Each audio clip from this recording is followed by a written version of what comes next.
অথচ ইসলাম নারীদেরকে কি সম্মান দিয়েছে। আমি তো চ্যালেঞ্জ করছি, কেউ যদি থাকে আসো মোকাবেলা করতে। ইসলাম নারীকে যে মর্যাদা দিয়েছে তার থেকে উত্তম মর্যাদার কোন টপিক যদি থাকে কেউ নিয়ে আসো। কথা শুনছেন? আজ থেকে ১৫০০ বছর আগে এই পৃথিবীতে মানুষ যখন ইসলামকে ভুলে গিয়ে ঈসা নবী চলে যাবার পর এক আল্লাহ ভুলে গিয়ে ৩৬০টা নকল খোদা করে ফেললো, তারা নিজেদের বেটিদের ঘরেও জ্যান্ত পুঁতে দিত, মায়ের সঙ্গে নোংরা কাজ করত, নারী কিনা বেচা হতো, নারীকে ভোগের জিনিস বানিয়ে দিয়েছিল।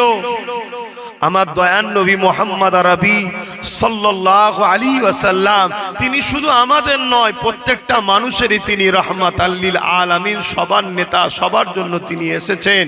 তিনি এসেই তো নারীদেরকে জ্যান্ত পুতার হাত থেকে বাঁচিয়েছেন। জোরে বলুন সুবহানাল্লাহ। বাজারে নিলামে হতো, তার হাত থেকে বাঁচিয়েছেন। জোরে বলুন সুবহানাল্লাহ। নারীকে তো এত সম্মান দিয়েছে, আল জান্নাতু তাহতা আকদামুল উম্মাহাত, নারী মায়ের জাত, তার মায়ের পায়ের তলাতেই তো ছেলেদের জান্নাত। জোরে বলুন সুবহানাল্লাহ। আল্লাহ রসুল বলেছে, কোন নারীর উপরে কেউ যদি অত্যাচার, রেপ করে, তারপরে জুলুম করে, তাকে গলা পর্যন্ত পুঁতে দিয়ে পাথর মারতে মারতে মেরে ফেলে, এটার নাম ইসলাম। কেন? যে মায়ের জাতে সম্মান দিতে পারে না, ওই পুরুষটা পুরুষ থাকে না, ও একটা হিংস্র পশু, ওর বেঁচে থাকার অধিকার নেই। দেখতে মানুষ কিন্তু হিংস্র পশু, ওর বেঁচে থাকার অধিকার নেই। ইসলাম বলছে কেন? ও মায়ের জাতকে সম্মান দেয় রে।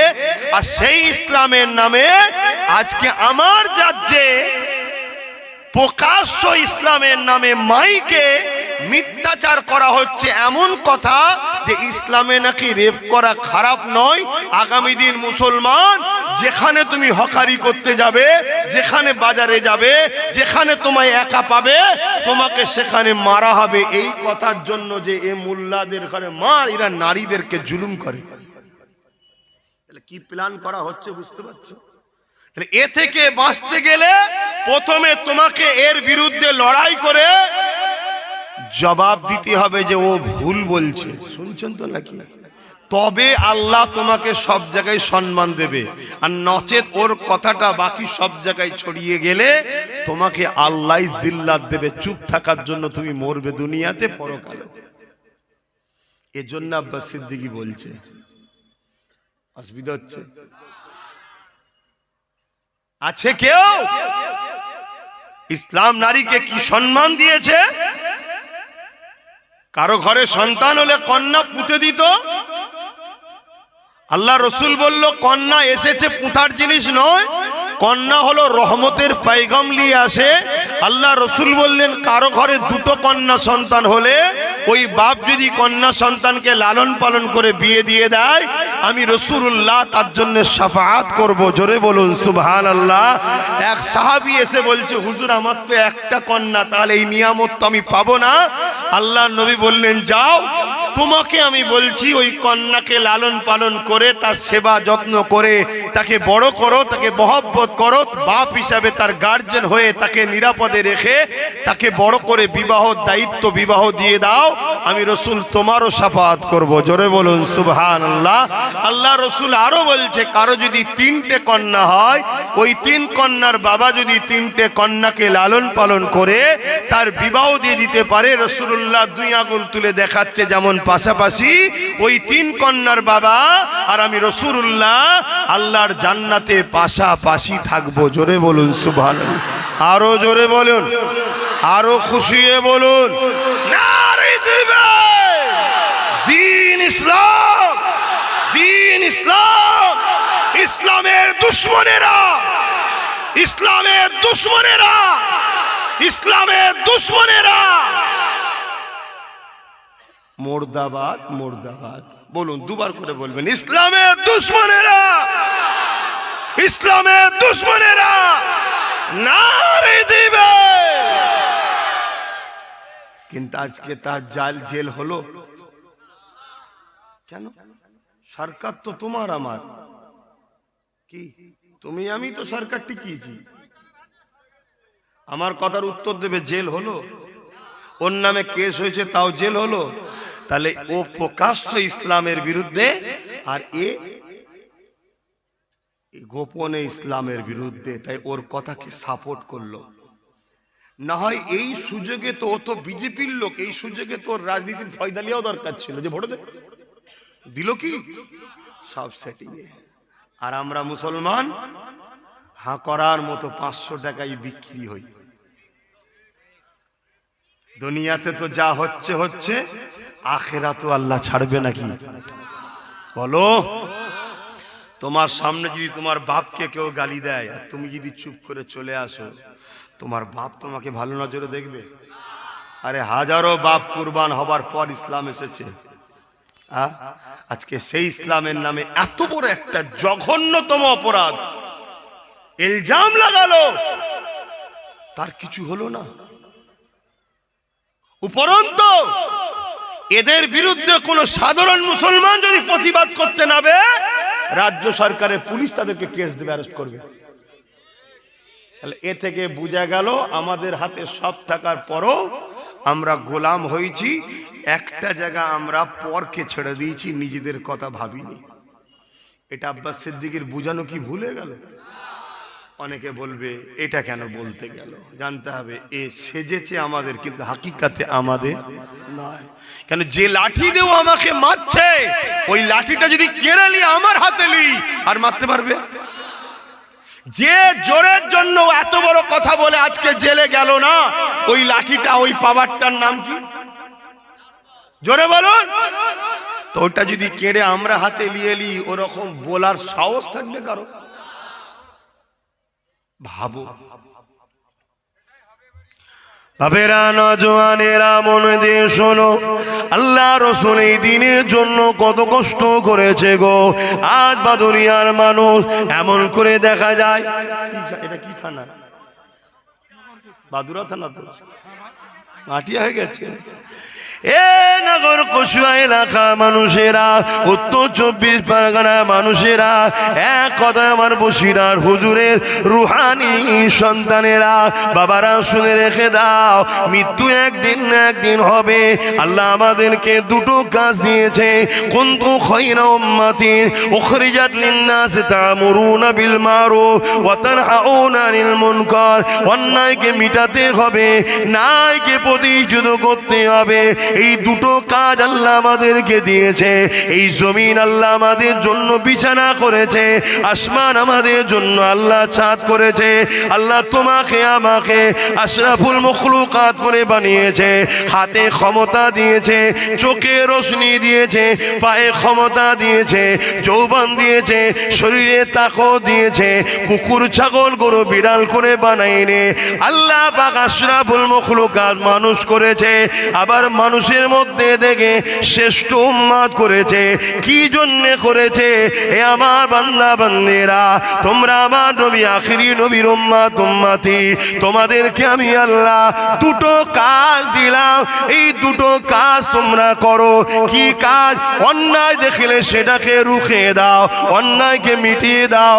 দ্বিতীয় নম্বর কাজ হলো আমার জমিনের উপরে ন্যায় প্রতিষ্ঠিত করো। আমার জমিনের ক্ষুধার্তকে খানা খাওয়াও, আমার জমিনের এতিমের সাথ দাও, আমার জমিনে বিধবাদের অধিকার দাও। আমার জমিনের উপরে ন্যায় প্রতিষ্ঠিত করো, আমার জমিনের উপরে ঘুষ বন্ধ করো, আমার জমিনের উপরে সুদ বন্ধ করো, আমার জমিনের উপরে জেনা বন্ধ করো, আমার জমিনের উপরে খুন বন্ধ করো, আমার জমিনের উপরে দুর্নীতি বন্ধ করো, আমার জমিনের উপরে চুরি বন্ধ করো। এ উম্মতে মুহাম্মাদি, আমি আল্লাহ তোমাদেরকে এই জমিনের উপরে প্রতিনিধিত্ব করার জন্য পাঠিয়েছি। তোমরাই তো লিডারশিপ, তোমরাই নেতা, তোমাদেরকে আমি আল্লাহ লিডারশিপ দিবার জন্য পাঠিয়েছে। কিন্তু আজকে জমিনের মধ্যে এ উম্মতে মুহাম্মাদি, আজ আমাকে বলতে বড় দুঃখ দুঃখ লাগছে, আমরা রসুল ছেড়ে দিয়ে নবী থেকে দূরে সরে গিয়ে দুনিয়ার মুনাফিক বেঈমান চক্রান্তকারী নেতাদের খপ্পরে পড়ে আমরা আজকে দুনিয়া জমিনে নেতৃত্ব দেওয়া তো দূরের কথা, প্রতিনিধিত্ব করা তো দূরের কথা, শ্রেষ্ঠ উম্মত তো দূরের কথা, আজ আমাদেরকে মেরে যদি দিতে পারে তাকে পুরস্কৃত করা হচ্ছে। বলো, একটা কুকুর মারলে হয়তো কেস হবে, মুসলমান মারলে এখন কেস টেস নেই। এই দোষটা কি আমাদের না? হ্যাঁ কি না? আমরাই ভুল করেছি। ওই ভুলটা কি যে জন্য আল্লাহ পাঠালো সে কাজ ছেড়ে দিয়েছি। তোমাকে বর্ডারে পাঠানো হয়েছে, মাইনে দেওয়া হচ্ছে কি, যাতে বিদেশি শক্তি আমার দেশে হামলা না করে, তার জন্য পাহারা, দেশের মাল ইদিক উদিক না হয়ে যায়। যদি সেই কাজ না করে তাহলে তাকে রাখবে? তাহলে আমাদেরকে আল্লাহ বানিয়েছে কি জন্য? আল্লাহর জমিনে অন্যায় বন্ধ করতে হবে। আমরা মনে করি যে শুধু নামাজ পড়তে পাঠিয়েছে, এজন্য একদল লোক আছে শুধু নামাজ, রোজা, দাঁড়িয়ে টুপি, হজ যাকাত ছাড়া তাদের কাছে কোনো হজই নেই। আর ভালো কথা, নামাজের কথা বলতে হবে, 100 বার বলতে হবে, কিন্তু নামাজ পড়াও যদি জালিমের সাথ দেয়, ও নামাজির নামাজ তো দূরের কথা, ও ইসলাম থেকে বেরিয়ে যাবে। এটা কি জানো? বলো কি গো, ঝিমিয়ে গেলে কেন? আমার পরে বেজার হয়ে যাচ্ছ নাকি? আবার একটু শুনছো যে বলো যে হ্যাঁ শুনছি, তাহলে তো ঠিক আছে, লাইনে আছে। আর নাই ভাববো আমি রং রোডে গাড়ি ঢুকিয়ে দিলাম না কি রে বাবা, অ্যাক্সিডেন্ট হবার আগে গাড়ি ব্যাকে নিয়ে চলে আসা দরকার।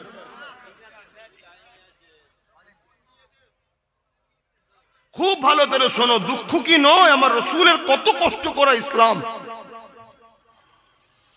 এই ইসলামের জন্য এমনও দিন গেছে, আল্লাহ নবী, নূহ নবী, দয়া নবী দান্দা মোবারক খানা শহীদ হয়ে গেছে। এই ইসলামের জন্য এমনও দিন গেছে, আল্লাহ নবী পাহাড়ে চলে গেছে, সেখানে গিয়ে পাতা ফলমূল খেয়েছে। এই ইসলামের জন্য এমনও দিন গেছে, আল্লাহ নবীর প্রাণ প্রিয় সাহাবা হুজুরদেরকে নবী পাকের সামনে শহীদ হতে হয়েছে। এই ইসলামের জন্য এমনও দিন গেছে, তায়েফের জমিনে তোমার আমার নবী যিনি আজও মদিনার জমিনে তোমার আমার জন্য কাঁদছে, আল্লাহ আমার উম্মত, আমার উম্মতিদেরকে আপনি বাঁচান আল্লাহ। আল্লাহ আমার উম্মত, আমার উম্মতিদেরকে আপনি মাফ করে দিন আল্লাহ। এ যুবক, কিয়ামতের দিনে যেদিন তোমার আমার বাপ মা তোমার আমার হবে না, যে কিয়ামতের দিনে তোমার আমার ভাই বোন তোমার আমার হবে না, যে কিয়ামতের দিনে তোমার আমার স্বামী স্ত্রী একে অপরে হবে না, ওই কিয়ামতের দিনে যে রাসূলুল্লাহ তোমাকে আমাকে জাহান্নাম থেকে বাঁচাবার জন্য মাকামে মাহমুদে গিয়ে সিজদায় পড়ে গিয়ে চোখের পানি ফেলে কাঁদবে, ও রব্বি আল্লাহ আমার উম্মত উম্মতিদেরকে বাঁচায়, আল্লাহ আমার উম্মত উম্মতিদেরকে ক্ষমা করে দেয়, আল্লাহ আমার উম্মত উম্মতিদেরকে মাফ করে দেয়। উম্মত হিসাবে কি এতটুকু দায়িত্ব নয় যে আমি নবীর দিনে যদি উপকার করতে না পারি, কমসে কম আমার দ্বারা নবীর দিনের যেন ক্ষতি না হয়ে যায়? উম্মত হিসাবে কি এতটুকু দায়িত্ব নয়? নবীর দিনের বিরোধী যারা করেছে এই আগাছাগুলোকে সাইজ করে দিবার কি দায়িত্ব আমাদের নাই? উম্মত হিসাবে কি এতটুকু দায়িত্ব নয়?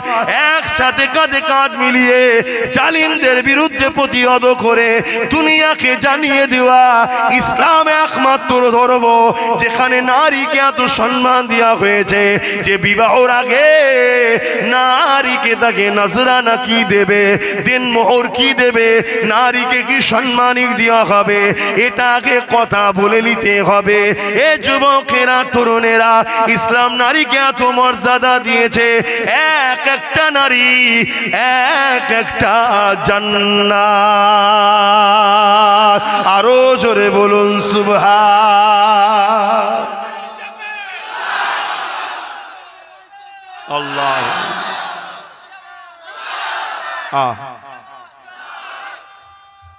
আল্লাহ বলো আমার ভাইয়েরা, দুনিয়াদারি করতে গিয়ে আমার রসুলের কষ্টের ইসলামটাকে ভুলে গেলাম আমরা।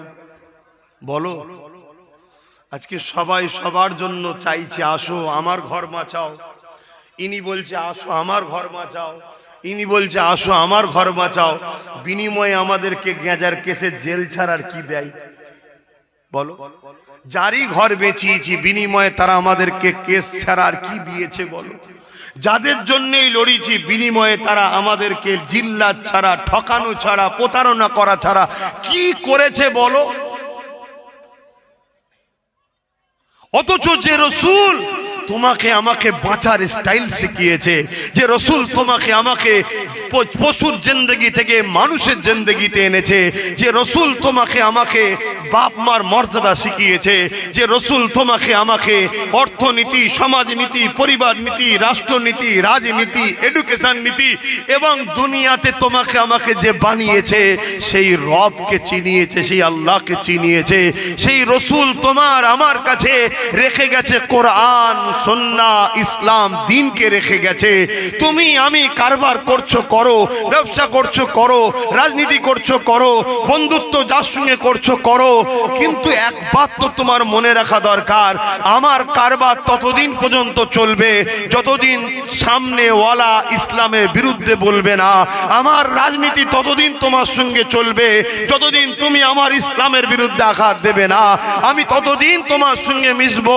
তুমি কোন ধর্মের আমার কাছে বিষয় নয়, তুমি আমার স্রষ্টারই সৃষ্টি। তুমি বাপ আদম মা হাওয়ার ছেলে। তুমি হিন্দু তো কি হয়েছে, আদিবাসী সাঁওতাল বাগদি তো কি হয়েছে, জবাব তুমি স্রষ্টার কাছে দেবে ভুল ঠিকের। কিন্তু মানুষ হিসাবে আমি তোমার সঙ্গে মিশবো ততদিন পর্যন্ত যতদিন তুমি আমার জানের থেকে প্রিয় দ্বীন ইসলাম আমিনার লালের উপরে আঘাত দেবে না, ততদিন তোমার সঙ্গে আমার সম্পর্ক মধুর থাকবে। যেদিন তুমি আমার রসুলের উপরে আঘাত দেবে, আমার কোরআনের উপরে আঘাত দেবে, আমার দ্বীনের উপরে আঘাত দেবে, আমি মরে যেতেও পছন্দ করব, কিন্তু তোমার সঙ্গে লড়াই করতে আমি পিছবো না। তোমার সঙ্গে দুশ্মনী করতে, বিরোধ বজায় করতে আমি পিছপা হব না। এই আকীদা, এই দ্বীনের উপরে মহব্বত আমাদের সবার হৃদয়ে থাকা দরকার আছে না নাই? হাত তুলে সাক্ষী দান আছে না নাই? তাহলে বলুন লাব্বাইক। সবাই বলুন ইয়া রাসূলুল্লাহ। হাত লম্বা করে বলুন লাব্বাইক লাব্বাইক লাব্বাইক। হুজুর আমরা হাজির আছি, বলো হুজুর আমরা হাজির আছি দ্বীনের জন্য মাল জান দিতে। নারে তাকবীর, নারে তাকবীর। কিন্তু সব কিছুর আগে একটা প্ল্যান তৈরি করতে হয়তো নাকি? আর প্ল্যান করে কাজ করবে, আবেগে নয়, জোশে নয়। জোশ আনো, হুঁশ হারিয়ে নয়। কথা মাথায় ঢুকছে তো নাকি? আমি ভুল করেছি, আমার বাপকে গাল দেবে, এটার নাম ইসলাম নয়। একজনকেও ভুল করবে তার জন্য তার জাতকে গাল দেবে, এটার নাম ইসলাম। আমরা যে অন্যায় করেছে তাকে শুধু চিনি, ঠিক তো নাকি? তো ভাইয়েরা আমার, তাহলে আজকে সেই জায়গায় আবার রসুল কত কষ্ট করেছে এই ইসলামের জন্যে। আজকে সেই ইসলামকে আমেরিকাতে মিটাবার চেষ্টা করছে, ব্রিটেনে মিটাবার চেষ্টা করছে, ফ্রান্সে মিটাবার চেষ্টা করছে, স্পেনে মিটাবার চেষ্টা করছে। এমন করে পৃথিবীর প্রতিটা জায়গাতে ইসলামের বিরুদ্ধে নানা রকম কার্টুন তৈরি হচ্ছে, নানা রকম ফিল্ম বানানো হচ্ছে, নানা রকম বিদ্বেষ তৈরি হয়েছে। এই আবহাওয়া কিন্তু আমার ভারতে ছিল না। যেদিন থেকে এই অপদার্থ অনুপযুক্ত কেন্দ্রে বিজেপি সরকার এসেছে, সেদিন থেকে বারবার আমার ইসলামের উপরে আঘাত দেওয়ার একটা যেন ফ্যাশন তৈরি হয়েছে। এ থেকে বোঝা যাচ্ছে গভর্নমেন্ট পিছন থেকে মাদত দিচ্ছে। শুনছেন তো নাকি? আমার কথায় অসুবিধা হচ্ছে আপনাদের? না আপনি বলবেন যে হুজুর সব ঠিক আছে, ওই রাজনীতির বিষয়টা একটু না বললে হয় না? তাহলে তো ফেরাউনের বিরুদ্ধে বলা যাবে না? ফেরাউন রাজনীতির নেতা ছিল তো নাকি? ফেরাউন রাজনীতির নেতা নয়? একটু বলবেন তো হ্যাঁ কি না? হ্যাঁ, মিশরের রাজা ছিল তো, রাজনীতি করতো তো নাকি? আসলে নমরুদের বিরুদ্ধেও তো বলা যাবে না, কারণ নমরুদ তো তামাম পৃথিবীর রাজা ছিল। তাহলে তো আবু জেহেল, উতবা, সাইবা, ওদিকে এজিদ, এদের বিরুদ্ধে তো বলা যাবে না। কি বলছেন? আব্বাস সিদ্দিকী কিছু ভুল করছে, কিন্তু কিছু মৌলী সাহেব যেন মনে হচ্ছে তাদের নজরে আমি একটু ভুল ভুল মতো। আরে এখানে নেই তো কি হয়েছে, দূরে তো আছে। তারাই তো চলে যাবার পর এদের মাথাকে ওয়াশ করে আমার বিরুদ্ধে। নাই যে জোয়ার, যে ঐক্য, যে একতা আল্লাহ পাক কারো দ্বারা কিছু করিয়ে নেয় ইনশাল্লাহ। আগামী দিন ইনশাল্লাহ যদি আমার উলামা ভাইয়েরা, ইমাম সাহেব ভাইয়েরা যদি পক্ষে নাও আসে, যদি চুপ থাকে, এমন একটা জায়গায় পৌঁছে যাব না, সবার দাঁত ভেঙে দিবার মতো ক্ষমতা রাখবো, মানে জালিমদের। কিন্তু পিছন থেকে কামড়ে নিচ্ছে না, আর সাধারণ ছেলে ভাবছে ইও তো মলি সাহেব টাইপের। কিন্তু সাধারণ লোক তো জানেন না যে উলামা দুই ধরনের, একটা খাইরুল উলামা, একটা সারুল উলামা। এলেম অর্জন দুজনই করেছে, একজন দুনিয়ার জন্য এলেমকে খরচ করে, একজন আল্লাহ দিন হলো মাকসাদ। দিনের স্বার্থে হাজারো জায়গায় সে যায়, কিন্তু মাকসাদ তার দিন, মাকসাদ তার আল্লাহ, মাকসাদ তার রসুল। হক উলামা চিনারও একটা নমুনা হলো, হক উলামা কখনো জালিম শাসকদের সঙ্গে বন্ধুত্ব করতে পারে না। কথা মাথায় শুনবে, এগুলো যুবক শোনো, আমার কথা মানবে কি না মানবে পরের বিষয়, কিন্তু কাল তুমি যখন বিপদে পড়বে কমসে কম এতটুকু তো তোমার ভেতর থেকে একটা আওয়াজ বেরোই জানো যে আব্বাস সিদ্দিকী বলেছিল রে। যেমন আমি বলেছিলাম 8 বছর ধরে ওয়াকাফ চলে যাচ্ছে, ওয়াকাফ চলে যাচ্ছে, ওয়াকাফ চলে যাচ্ছে, ধর ধর ধর। তোমরা বলেছিলে অনেকে, সবাই নয়, আমাদের তো মমতা আছে বাঁচাবে, আর মমতাও বলেছিল কোনো টেনশন নেই। লাস্টে শয়তান ঠিক সময় ফেসিয়েছে না ফাঁসাইনি? তা যারা ওর পক্ষে ছিল তারা আজকে একবার হলেও তো কমসে কম প্রকাশ্য না বললো, বুকে হাত দিত, এটা বলতে বাধ্য আব্বাস কিন্তু অনেক আগে থেকেই বলছিল।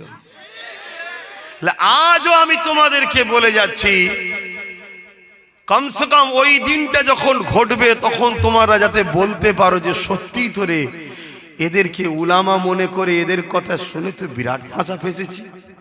আব্বাস বলেছিল হক উলামা কখনো জালিমদের সঙ্গে সম্পর্ক রাখতে পারে না, মনে থাকবে।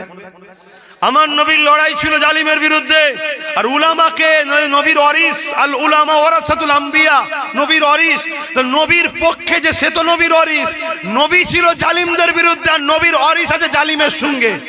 এটা কি করে হয়?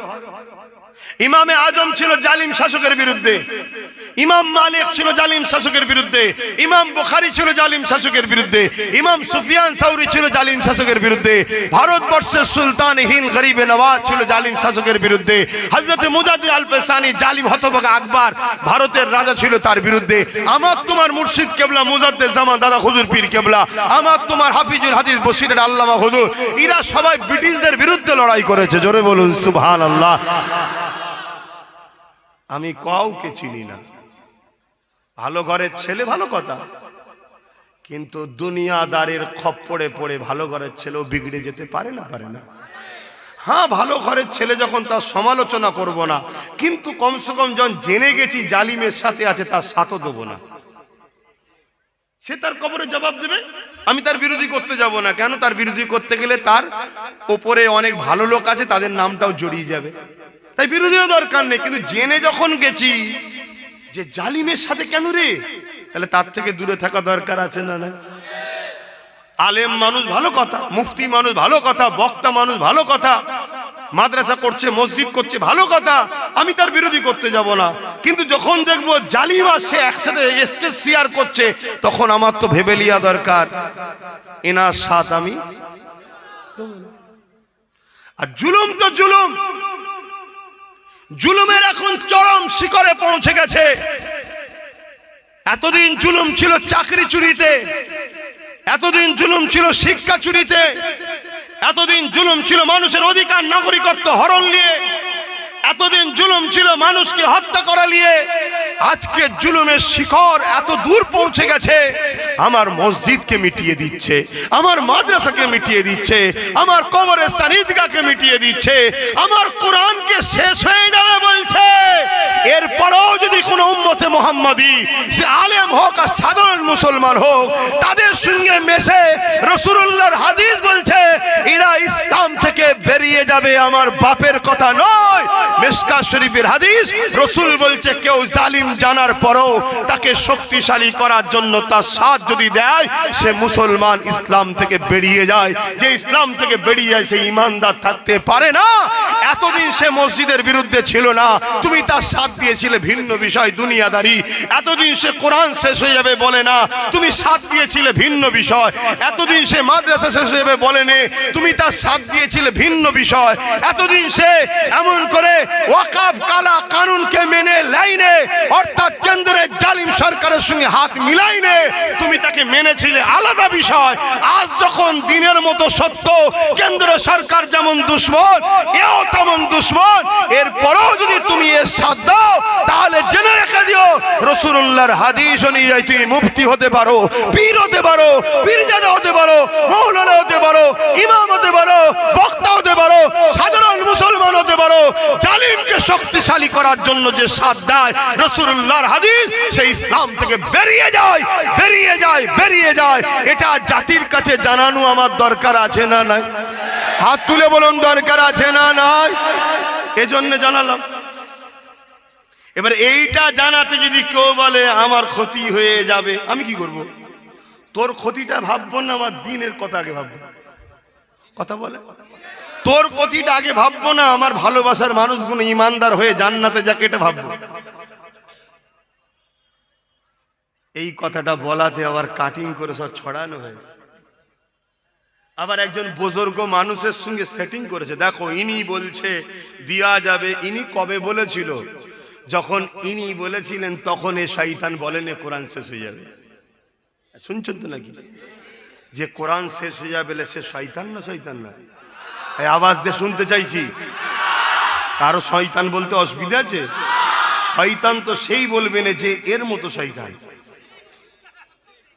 শয়তান কখনো শয়তানকে শয়তান বলতে চাইবে না। মুমিনই শয়তানকে শয়তান বলতে পারে। বলবেন না সবই ঠিক আছে, সম্মানীয় ব্যক্তি এত বড় কথা বলে কিসের সম্মান? কিসের সম্মান? আমরা সাথ দিই তাই সম্মান পাই, আমরা সরে গেলে বিগত দিনে সবার সম্মান পাংচার হয়ে গেছে। তাহলে তুই আমাল দিয়াতেই সম্মান পেলি, আর তুই আমার পবিত্র গ্রন্থ কোরআন শেষ হয়ে যাবার কথা বলিস? তাহলে একদিকে যেমন বলছে ইসলামে রেপ করা কোনো খারাপ নয়, একদিকে বলছে কোরআন শেষ হয়ে যাবে, আর একদিকে বলছে মাদ্রাসা ভেঙে দাও। আবার নতুন করে একটা প্ল্যান হচ্ছে পশ্চিম বাংলা এবং ভারতের একটা ঐতিহাসিক মাদ্রাসা আলিয়া, আজকে সেই মাদ্রাসাকে শেষ করার জন্য এক জাহান্নামের কুকুরকে দায়িত্ব দেওয়া হচ্ছে। দেখেছেন তো নাকি? তাহলে বলুন এরা কি করতে চাইছে? আর এদের এই পাওয়ারটা কে দিয়েছে? এদেরকে এই পাওয়ারটা কে দিয়েছে? জনগণ বললে হবে না, উত্তর ভুল হচ্ছে। এদেরকে এই পাওয়ারটা কে দিয়েছে? বলো না, লজ্জা লাগছে কেন? আমরা দুধেল গাইরাই দিয়েছি তো। হ্যাঁ, ভুল তাহলে করেছি না করিনি? মানুষেরই ভুল হয়। কার ভুল হয়? তাহলে তওবা করো, ইস্তেগফার করো। যে ভুল আমরা করেছি আমাদেরকেই এর প্রায়শ্চিত্ত করতে হবে, তাই তো নাকি? অতএব যারা দায়িত্বশীল আছেন আমার কওমের যারা দায়িত্বশীল আছেন যে কোনো পদের, যদি আপনারা সচ্চা মুসলমান হন, এই সুযোগ, এর থেকে মুখ ফিরিয়ে সরে আসেন। আসুন আমরা এখন, ঠিক না বেটি? তবে হ্যাঁ, কিছু দায়িত্বশীলকে তো কোনোভাবে লিয়া যাবে না, কেন তারা তাদের মুখটা দেখলেই বাকি সবার সমস্যা খারাপ হয়ে যাবে। তার মধ্যে তুলনামূলক অনেক ভালো আছে না নাই? আমি সেইগুলোকে বলছি এই সুযোগ চটচট করে চলে আসো। আর নাই খোদার গজব, বাবরি মসজিদ শহীদ হয়েছিল যাদের দ্বারা, খোদার গজব কি হচ্ছে দেখেছেন তো? সারা দুনিয়ায় তার হাহা করে বেরিয়ে বেড়াচ্ছে। কি কত শক্তিশালী ছিল, আজকে সারা ভারতে তারা ঝাড় খেচ্ছে। এটা খোদার মার। কথা বুঝে আসছে? বিগত দিন, তাই আমি আপনাদের বলবো এমন ক্ষতি না হয়ে যায়। বিগত দিন যে বলেছিল মাদ্রাসায় জঙ্গি তৈরি হয়, তার উপরে খোদার মার কি হয়েছে দেখেছেন? কথা বলছে না তো? হ্যাঁ, কিন্তু তারা যদি শুধরে যায়, পরিবর্তন হয়, ক্ষমা চেয়ে এলাই, গণতান্ত্রিক দেশ সবাই মিলে মিলেমিশে থাকতে হবে, ঠিক তো নাকি? এবং বর্তমান যে শয়তানি করছে সেও যদি বলে আমি শয়তান আর থাকবো না, পরিবর্তন হতে চাই, ক্ষমা চাইছি, তাহলে ভিন্ন বিষয়। কিন্তু আসল কথা হলো, যতক্ষণ আমার কোরআনের বিরুদ্ধে কেউ থাকবে, দিনের বিরুদ্ধে থাকবে, ইমানদার কখনো তার সাথ দিতে পারে? ভাই আমার কথায় কেউ কষ্ট পেয়েছে? আপনার কাছে এ ভালো ও খারাপ, ও ভালো এ খারাপ, এমন ব্যাপার নয় তো। আমার কাছে ভালো সে, যদি সে অমুসলিম হয়, আমার ধর্ম মানে না কিন্তু বিরোধী যেন না করে, সেও আমার কাছে ভালো মানুষ হিসেবে, তার সাথে মিশবো আমি। আর মুসলমানের মধ্যে আমার কাছে তো সে ভালো যে ধর্মের সাথে যদি কোনো জিনিসের টক্কর হয়, দুনিয়ার পথ তৎ সব ছেড়ে দেবে, ধর্মের পক্ষে সে দাঁড়াবে, সে আমার কাছে ভালো। কথা বুঝে আসছে? একটা ব্যক্তি কত নাম ছিল, একটা ব্যক্তি কত নাম ছিল, মৌলানা মানুষ। মাঝে মাঝে তো সোশ্যাল মিডিয়ায় দেখি অনেকে কমেন্ট করছে অমুক কি মারা গেছে না বেঁচে আছে, একটু ইনফরমেশন দেবেন। এরকম গোলামি জিন্দেগি করে কি লাভ? বেরিয়ে আসেন না, আপনার মন্ত্রী হবার শখ হন না, আমরা সাপোর্ট করবো। কি করবেন না ভাই? তুই মৌলানা মানুষ, আমরা সাপোর্ট করবো, কিন্তু তা বলে তুমি এই জালিমদের সঙ্গে দালালি করলে হবে?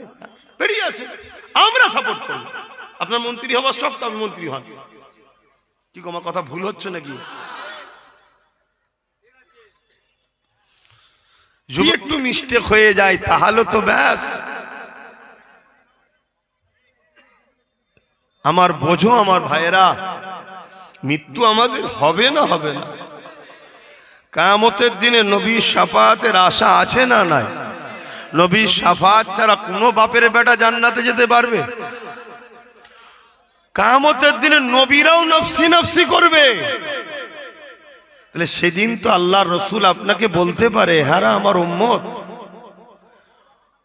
তুই দুনিয়ার বেঈমান নেতাদের জন্য লড়াই করলি, তোর জায়গা জমির জন্য লড়াই করলি, তোর নিজের জন্য সবকিছু করলি, আমার মার খাওয়া, রক্ত ঝরানো, সাহাবাদের শহীদ হওয়া, আমার পিয়ারা হোসাইনের কারবালায় শহীদ হওয়া, আহলে বায়াতদের কারবালায় কুরবানি হওয়া, কত মায়ের কোল খালি হওয়া, এই যে মানবতার ধর্ম, ইনসাফের ধর্ম, ইনসানিয়াতের ধর্ম, নারীর অধিকারের ধর্ম, মা বাপের মর্যাদার ধর্ম, ইনসাফ, ইনসানিয়াত, মানবতা, সাম্যের ধর্ম, ইসলামের বিরুদ্ধে যখন তোর রাজ্যে একজনকেও মিথ্যাচার করলো, তোদের সরকার তাকে অ্যারেস্ট না করে তোদের কাছে যখন আবার এসেছিল, তাকেও জুতোর বাড়ি তাড়া করলি না কেন? এটাও দরকার জিজ্ঞেস করতে পারে না, পারে না যে কাদের পিছনে আমরা ঘুরছি। আপনার আমার কথাকে অন্যদিকে নিয়ে গেলে হবে না। আমি এই জন্য রাজনীতির কথা এখানে নিয়ে এলাম যে রাজ পাওয়ারের লোকেরাই ধর্মের বিরোধী করছে, ঠিক তো নাকি? তাহলে ওর পাওয়ারটার জন্যই করছে। আর আরেক দল ভণ্ড যারা করছে তাদের পিছনেও রাজ পাওয়ারই মাদক দিচ্ছে। শুনছেন তো? কি মুখ দেখাবেন কিয়ামতের দিনে? পেটের এত জ্বালা ধরে গেছে। আসেন আপনাদেরকে ভাবাচ্ছি, জাগাচ্ছি। যদি কাল আপনি জাগেন তাহলে এরকম আচ্ছা আচ্ছা জাহান্নামের কুকুর যারা ইসলামের নামে মিথ্যাচার করে, এরা এমনি ধ্বংস হয়ে যাবে।